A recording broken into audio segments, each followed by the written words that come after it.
Good morning, everybody. I want to thank Brad for giving me this chance to come and speak to everybody this morning about this. It's one of those topics that you don't really think of until it comes back to bite you in some way or it affects you in some way. It's not really, it's not something most people think about on a regular basis, even though it affects all of us pretty regularly, to be honest. How many of you have actually heard of a digital footprint? Anybody? A couple people? Okay. A digital footprint is really, really similar to a regular footprint in a lot of ways. When you step in sand or you step in snow, you leave an impression. That impression stays there for a while. Unlike a real footprint, though, your digital footprint is not easy to wipe away. Once it's there, it's more like you've walked through wet concrete and it's stuck. It's a lot harder to get rid of. So you have to be really, really careful when we're talking about your digital footprint, essentially. Now, what is a digital footprint? The standard definition for it is everything about a person that exists on the internet as a result of their online activity. Now that's a really broad topic, all right?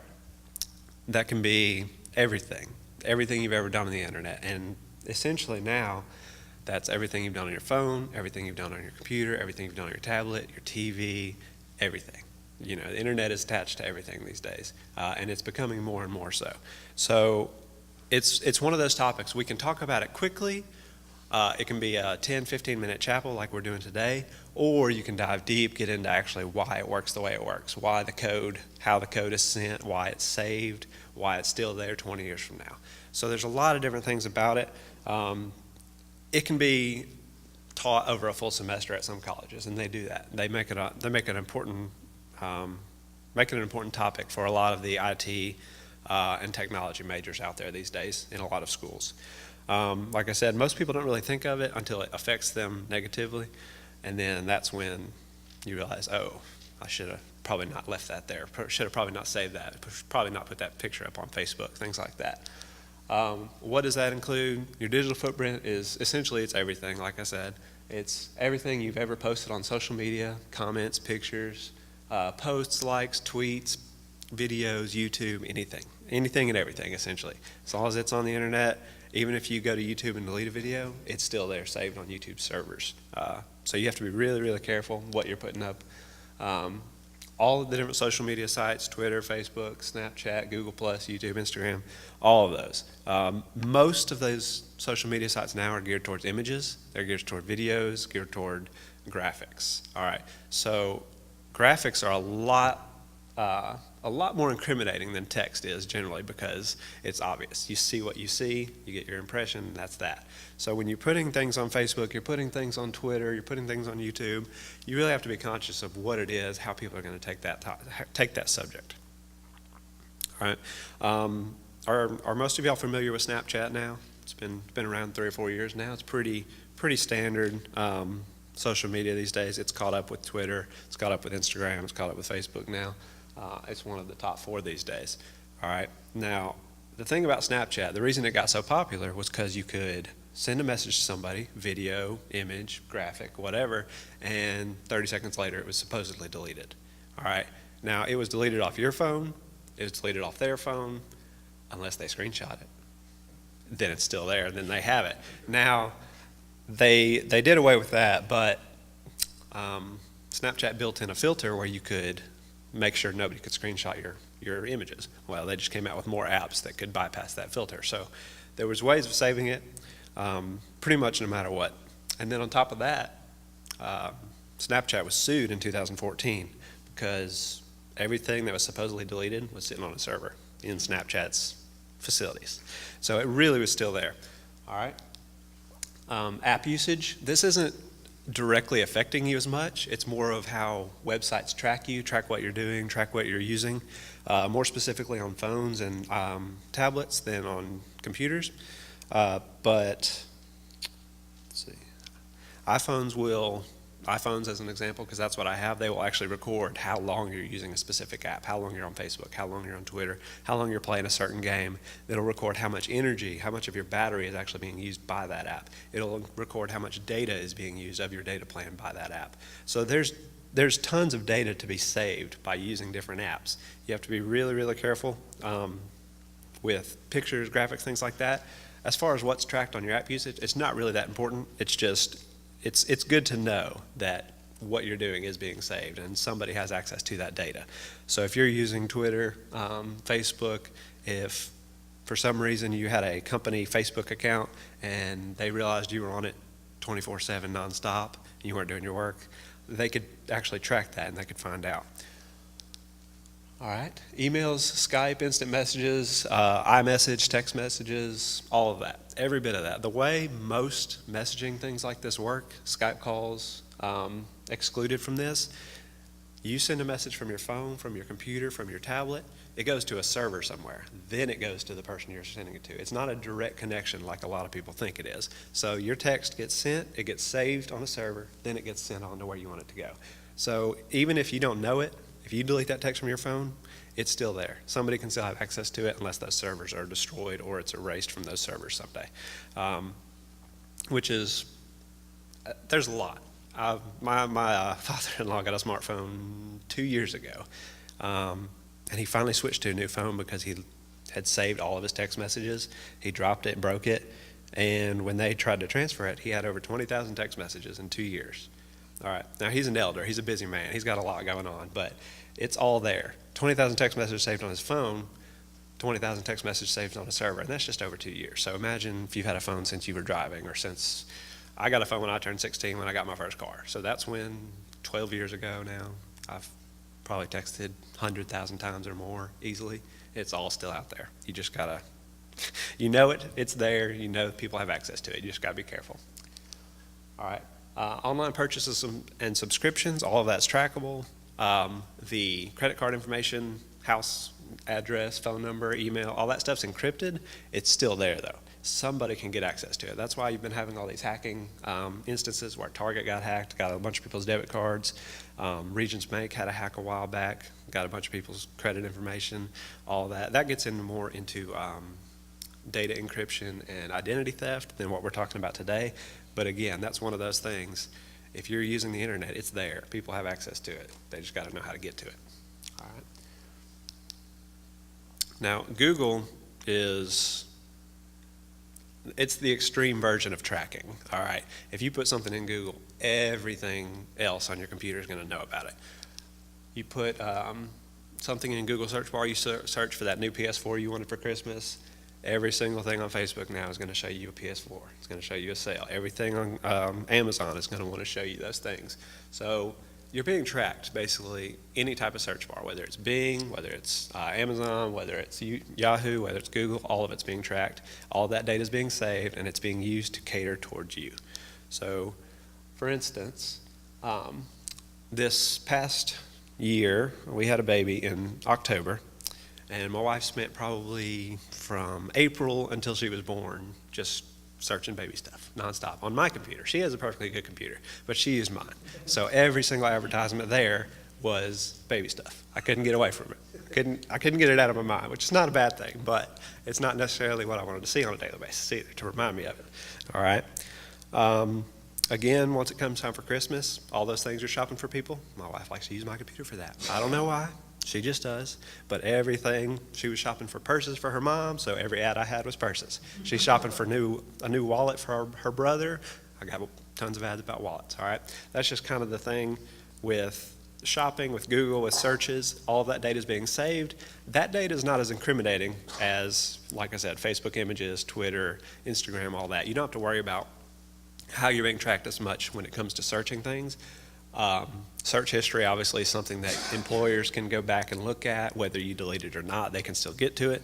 But that's not one you really have to worry about as much. All right. You can also use Google to search for yourself. I did this yesterday, and it was really surprising, to be honest. I didn't know some of the stuff that was on there was on there. You can search for images, you can search for news, you can search for just Google in general. You search your name, search your location.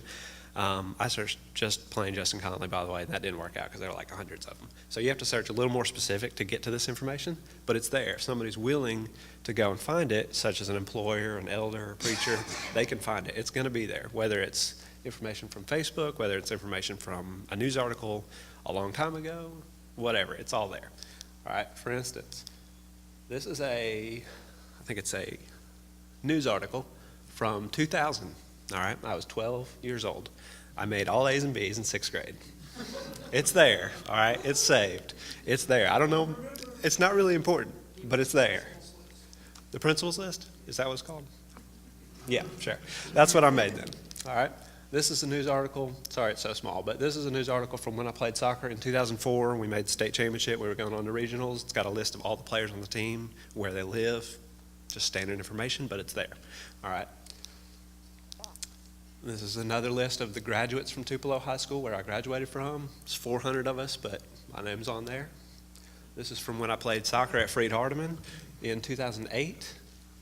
It's just a standard roster sheet. It's got my basic information, date of birth, where I went to high school, that kind of stuff, but it's all there. It's easily accessible. That page isn't even up on Freed's website anymore, but you can still find it if you search for it. It's still in the backlogs of their data, still searchable. So you have to be conscious at all times with that. All right. I went to a school called Tupelo High School. Their mascot was the Golden Wave. All right. It's a little weird for a mascot. I never really understood it, but everything was about tidal waves. Everything was about things like that. When I graduated from college at Freed, I went back to Tupelo High School and was a teacher. I taught digital media technology, and I was part of what's called Robotics Best program in Mississippi.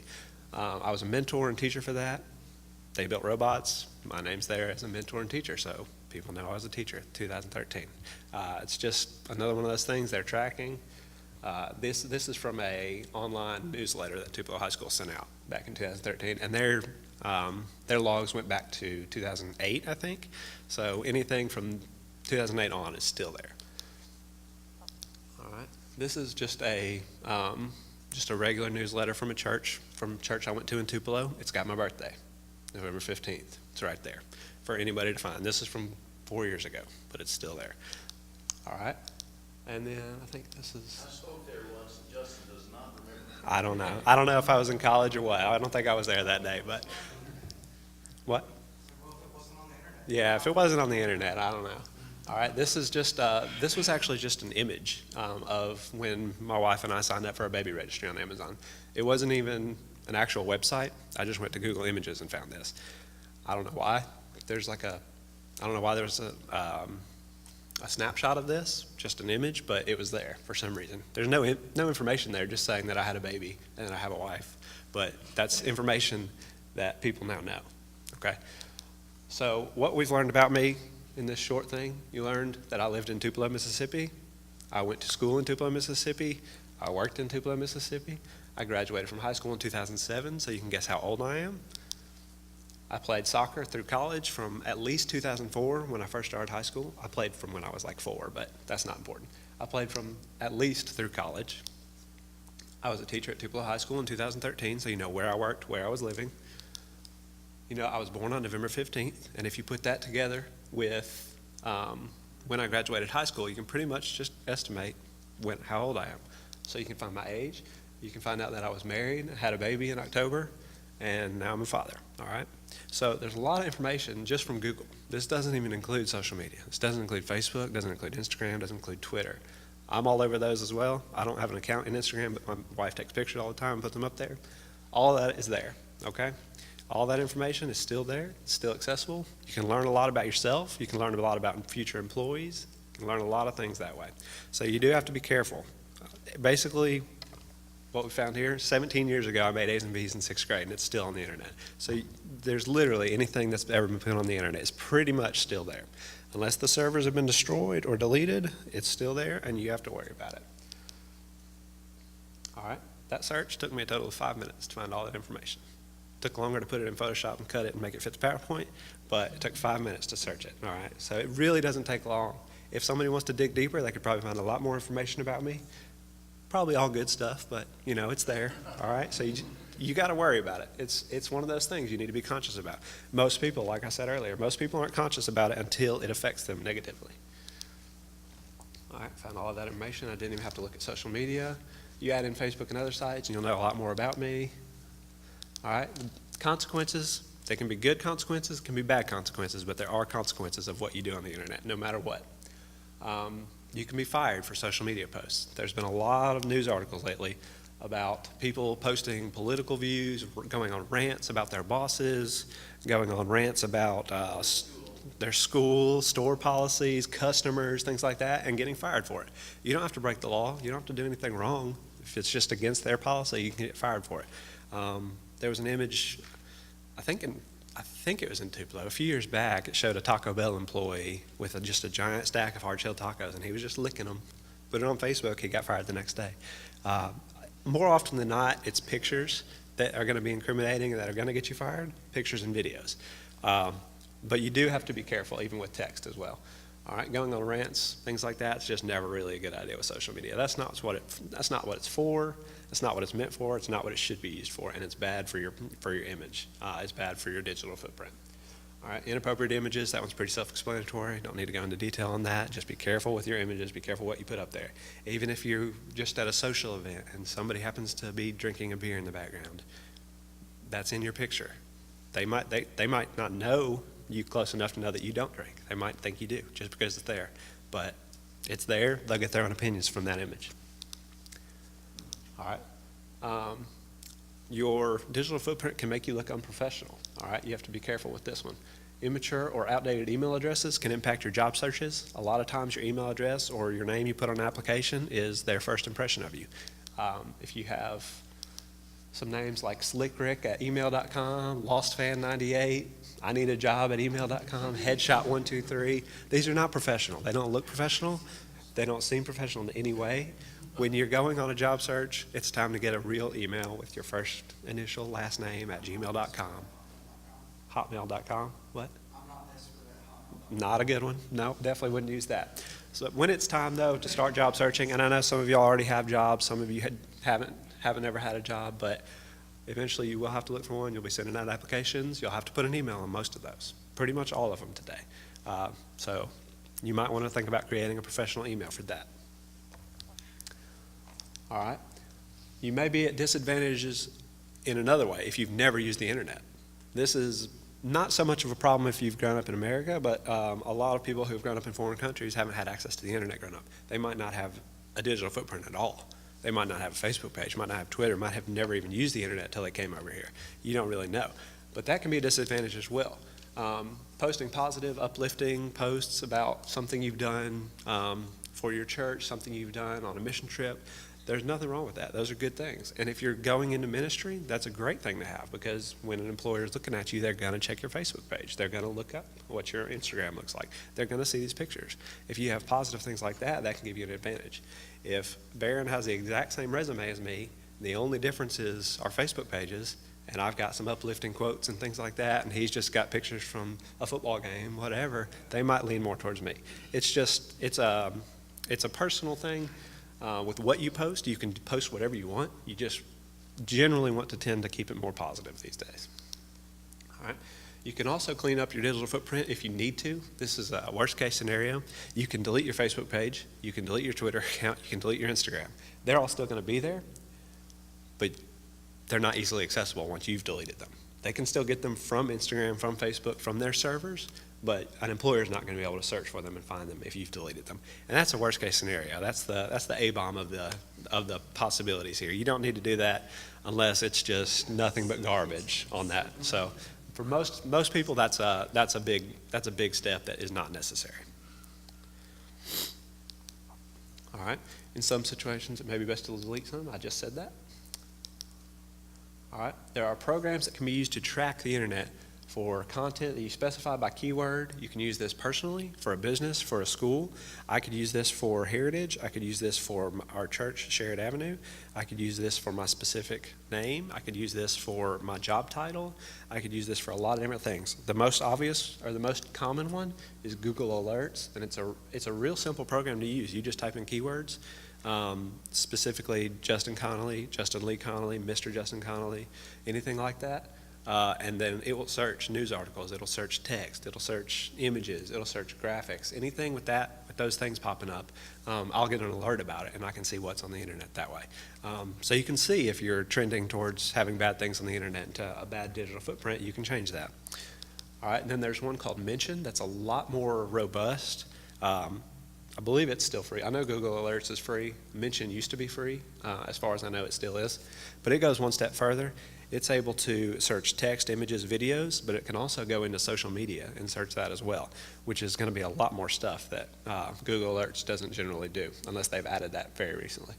So Mention is a lot more robust of an option. You can find a lot more information that way. You get alerts to your email. You can get alerts through the app itself. But that's one way to kind of keep an eye on and track yourself, track what's going on the internet, making sure it's all good stuff, making sure it's that positive stuff. Essentially everybody's going to have some bad stuff on the internet. There's pictures of all making goofy faces. All right, it's there. That's not what we're talking about with a bad digital footprint. It's more the unprofessional emails, the incriminating pictures on Facebook. It's things like that you don't want. All right. In conclusion, a digital footprint can be a thorn in your side. It can be bad. It can get you thrown out, get your resume thrown out immediately. It can get your resume looked at a second or third time. It can be good for you. It can be used as a tool if it's all positive. If you have good images, you have uplifting posts, you have no incriminating images on the internet, that can be used as a positive tool as well. More of our lives are becoming connected. We've got smart cars, we've got smart houses, we've got smart appliances, we've got smart fitness trackers. All of that's being used to track us now on a daily basis, even more than normal. Fitness trackers, they can find out if somebody was willing to dig deep enough and hack into your accounts, they could find out where you're going for a run. They could find out your exact route if you do it on a daily basis. They could know when to rob your house. They could track you where you're going to be in case they just wanted to rob you. These are things that are all possible these days, so you have to be careful. That's not a common event at all. I'm not trying to scare you or anything, but it is possible. I just want you to know that. With smart cars, they're going to be able to track your route to work every day. They're going to be able to track it. More often than not, that's going to the car manufacturers and the software manufacturers, and that information is not accessible. But it is being saved. It is on this internet somewhere. All right. So basically what I want all of you to get out of this is I want you to be conscious of what you do on the internet, whether it's searching for certain things, whether it's posting things, whether it's shopping at shady sites that are real cheap, that shouldn't be real cheap because it's stolen goods or things like that. Anything on the internet is going to show up somewhere, some way, and it can be found somewhere, some way. So you just have to be really careful. All right. So everybody be conscious of your footprint. Take some time, search yourself, see what you find in the next few days. Just, it's interesting. You might find some good stuff. You might find some bad stuff. It's there one way or another. And you're going to have to live with it from now on. So just be conscious of that. Thank you.